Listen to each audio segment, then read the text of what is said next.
we're going to do some work on meta programs now. Meta programs are a really, really useful tool because they give us a way of finding out really what makes people tick under the surface.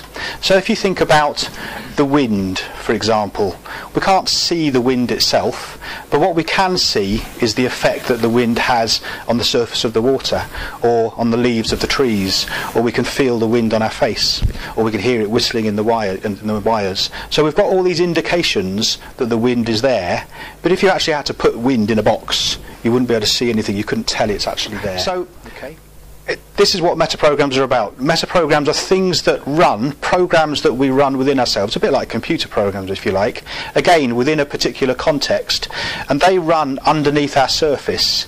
And the way that we can tell that these metaprograms are running is the fact that they're good indications of some of the drivers of our behaviour, because some of the metaprograms that we have are some of the things which motivate us in particular directions at particular times. So we've got a continuum where at one end of the continuum we've got what's termed away from, and the other end of the continuum is termed towards. And this is about what people are motivated by.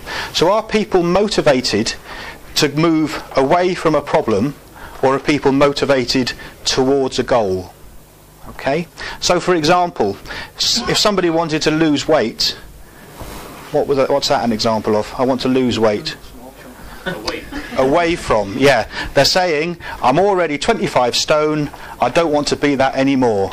It's reached the stage where I want to move away from being 22 stone.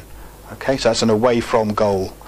If somebody says, well, I'm 22 stone, I want to be 12 stone, I want to be thin, that's an example of a towards goal. They're motivated towards something. And if we ask people certain questions, we can start to elicit whether in that particular context they're motivated towards a benefit or away from a problem. So the simple question that we need to ask in this particular context, you might want to jot these questions down. So the question that you would ask to try and elicit this information from somebody is, what's important about X, whatever it is you're talking about, the context that you're talking about. And you might need to ask that question 3 or 4 times. And we'll go through this with a worked example in a few minutes, but just jot that question down for the time being. So what's important about X?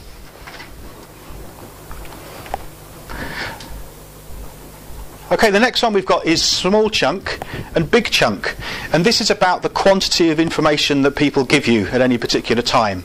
So if somebody is big chunk, they are thinking quite globally and quite generally. So for example, I might say to you, I got up this morning. That's just a big chunk of information. Okay, it covers a lot of different things.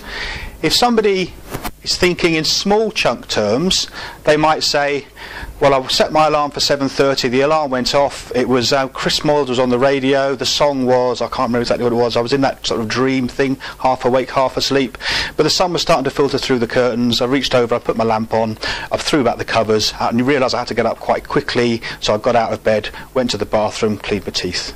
Okay, that's a lot more information, it's quite a lot more detail. So they're giving you a lot more small chunk bits of information rather than just one global comment. Okay? Now there's no overriding question that you can ask to elicit that, but you listen to the answers and you think, are they rattling on and rattling and rattling on? And if you think they're rattling on about it, more information than you would want, then they're small chunking. If they haven't given you much information and you think that you'd need to ask more questions to find out more about it, then they're thinking big chunk. Okay? Right, the next thing is internal and external, and this is about really their decision making. So it's, what are the influences on them that allow them to make a decision? Do they make their own mind up about something, or do they rely a lot more on the opinions of other people? Okay, so a question that elicits this is, how do you know when? So how do you know when you're performing really well? Well, I just know, I've got a feeling inside.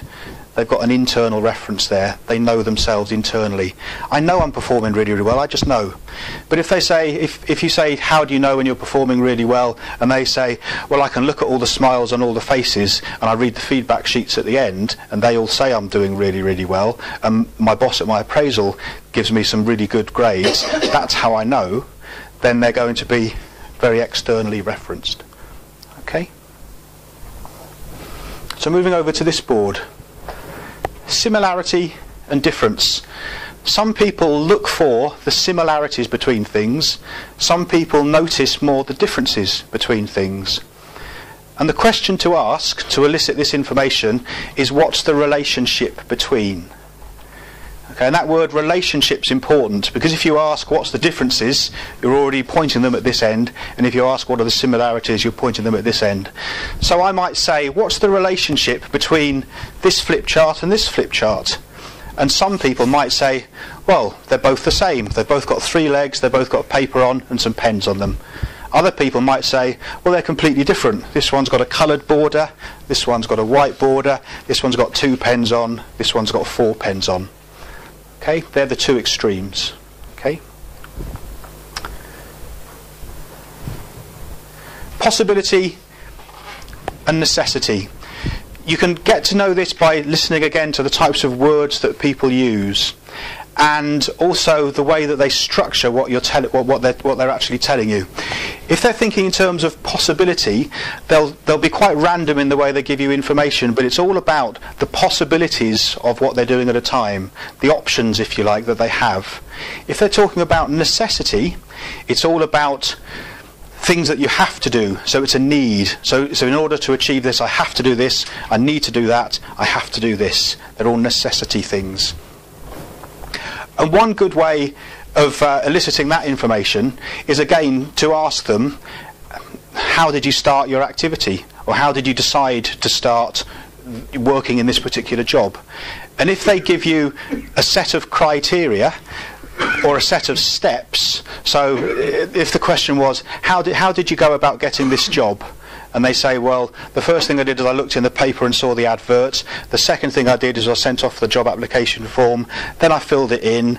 I'd done some research as well, by the way, in between. Then I had the interview, etc., etc. They're giving you a set of criteria, a set of necessity, need-driven things that they had to do to get the job. So they're thinking in terms of necessity. If they turn round and said, well, I fancied the idea of working in this particular environment, this job came up, I was thinking about all the types of work that I would like to do, and this one seemed like a really interesting one.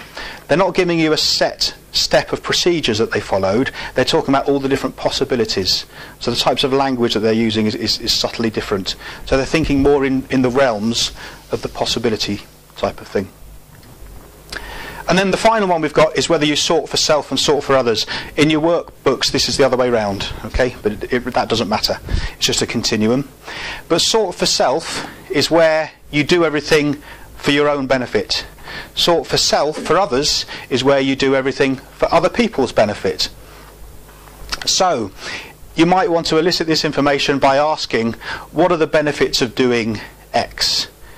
And somebody might say, well, I get a lot of satisfaction from it, I find that I'm growing as a person and it makes me feel really good, and I can achieve some of my personal aims. So all of that answer is about me, so I would be sorting for self.